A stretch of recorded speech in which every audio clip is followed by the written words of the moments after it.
How's it going, guys? Welcome back to another one bar build in Gedonia. Today we are going to be using the Oh Holy Paladin armor set. So let's dive in and check out the armor. Alright, so looking at this armor, you've got the classic Paladin look, all gold, Warrior of Light, with full face helmet, just to have protection against any evil. Classic gold, the champion of light. Alright, let's have a look at the unique attributes that you get from this armor set.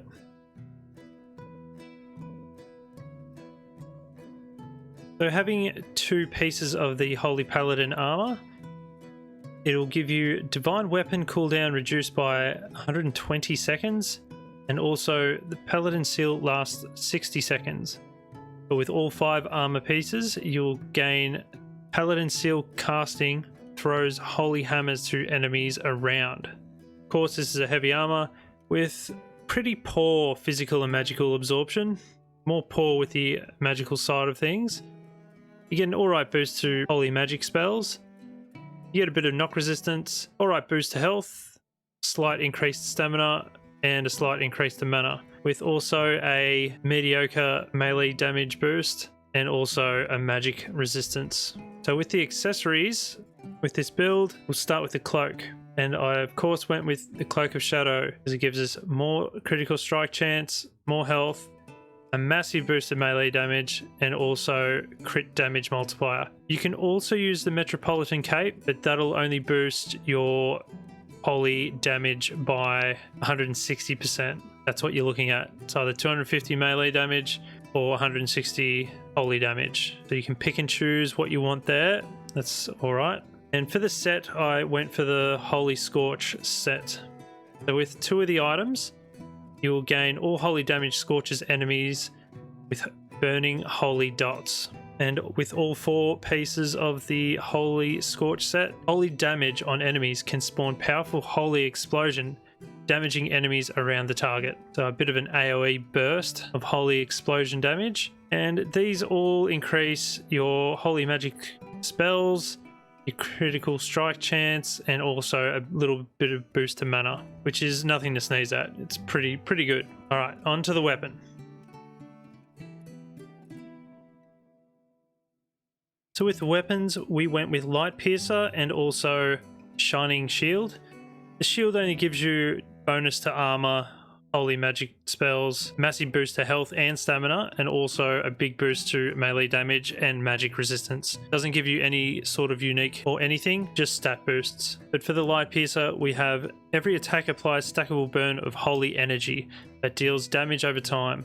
Shield Bash, Powerful Strike, and Paladin Seal create a flash of powerful energy that deals damage depending on stacked burns on enemies, and also has a chance to spawn Judgment nearby. This is a one-handed sword and shield build. You can change it up for the heavy Light Piercer instead and swap out Shield Bash for Powerful Strike. That's sort of all you really have to do in this build. Mix it up. Not too bad damage, like a decent mix of health, stamina, and mana. Nothing too special. Alright, on to the skills.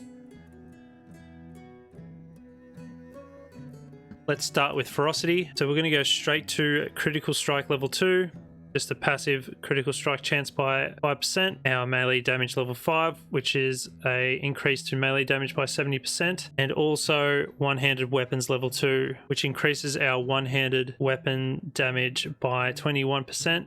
Our attack speed by 15, and also crit chance by 3. Now, as I said before, you can change this to a two-handed. All you have to do is just select two-handed weapons level 2 instead of one-handed weapons. Pretty simple. Next up we have Combat Mastery.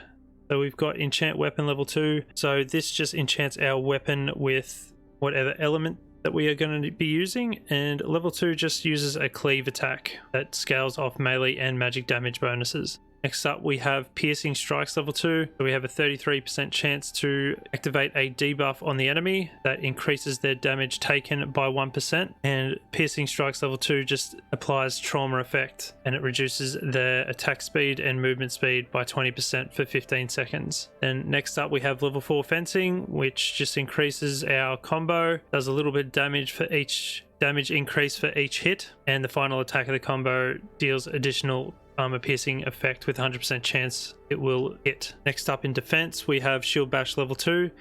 This is going to be our powerful strike for our one-handed. So this just bashes the enemy in front of us, deals a huge amount of damage, and has a high knockdown effect. And if we can time it right, we can reflect projectiles back to the enemies, but we have to do it in time. Next up, we have survivability level 2. This increases our health by 60. Movability increases our knock resistance by 3, and also Defense Master, which gives us additional power to shield bash and also increases our total health by 30%. Then in Holy Magic, we have Light Element level 2. So this is just going to apply a light element to us, which will slowly restore our health. Of course, we can use light effects on our abilities. So with our weapon, it'll deal holy damage with each strike. Next up, we have Paladin Seal level 3. So we can create an explosion of holy energy that knocks enemies around us, healing us for 5% of our health, and assigns a powerful buff on us for 30 seconds, which will increase our melee and holy damage by 50%, our movement speed by 33%, jump height by 40%, and gives you double jump, and our holy hammer cooldown is reduced to 5 seconds instead of 20. Next up, we have Holy Hammer. So this throws a holy hammer in front of us and damages up to 5 enemies it flies through, and then it will come back like a boomerang and damages all the enemies again, just in that line. Pretty much like a boomerang. Throw it out and it will come back to you. Then we have Judgment. This will create a beam of light from the sky that stuns and damages all enemies in it. This will be like our stun ability. Next up, we have Divine Weapons. For 30 seconds, it gives us increased and more powerful versions of our current weapon with increased reach and damage. So it's sort of our boss killer. Go all out, go nuts. And then we also have Holy Damage. Mastery skill is a passive, so when we're attacking with our Divine Weapons and Paladin Seal assigned, each strike can spawn Holy Lightning from the sky that deals 30 base holy damage to all enemies around us. So this is just more damage just stacked on. Very handy to have if you're in a very tough fight. Just pop Divine Weapons, have the Paladin Seal going, and a massive AoE machine. Next up, we have Power of the Light level 5, which just increases our holy magic by 70%. And also Divine Protection level 3, which increases our armor and magic resistance by 3%. Next up in Banditry.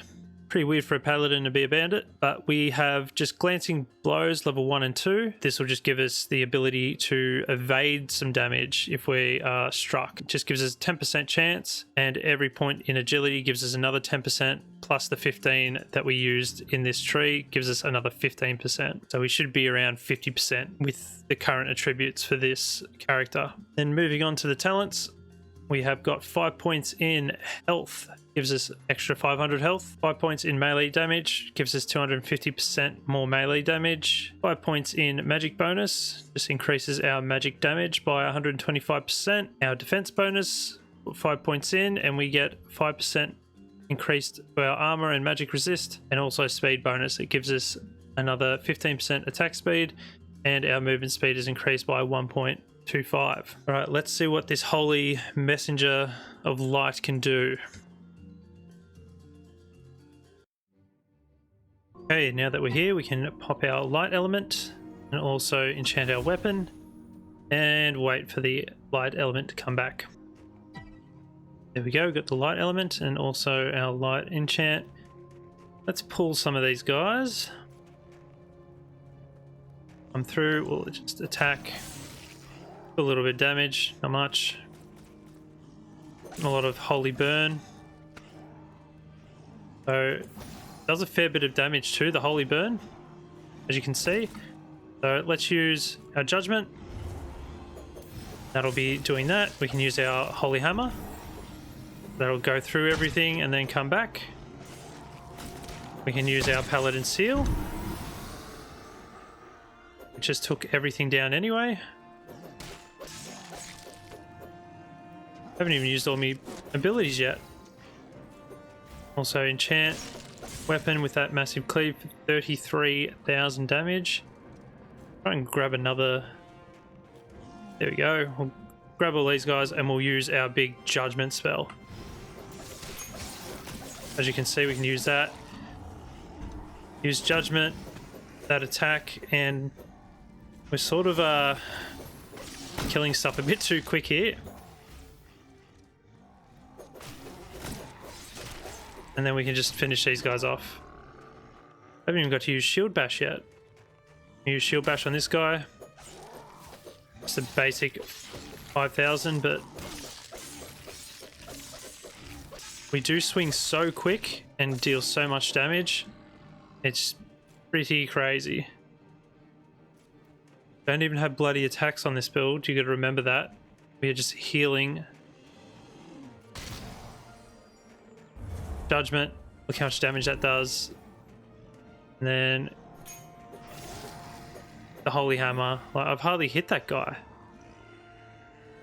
Just does so much damage. Haven't even stopped. Just imagine a two-handed. We'll be doing so much damage. Able to just tank through everything.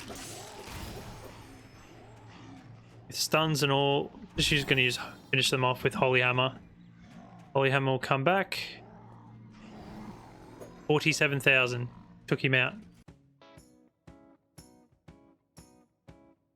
After all that, let's take a bit of a rest and rest at this bonfire. This build, sword and shield, one-handed weapon and shield. It rips through better than some two-handed builds out there. And if this was two-handed, it would do even more damage. And if you just focused on the holy damage aspect of it, it would go even crazier through the roof. Like, the only downside is the maneuverability, so you can't really get in and out of combat, but you don't really need to. I'm just going to say that's probably the only downfall of this, which isn't really a downfall at all. You will be doing so much damage with this.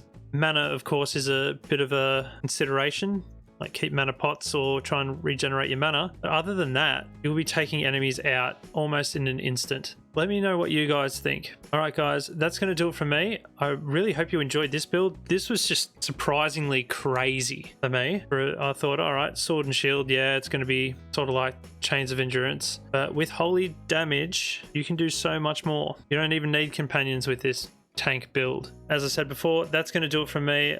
Hope you guys enjoyed this build. I enjoyed making it, and I hope to see you next time for some more builds in Gedonia. All right, guys, take care.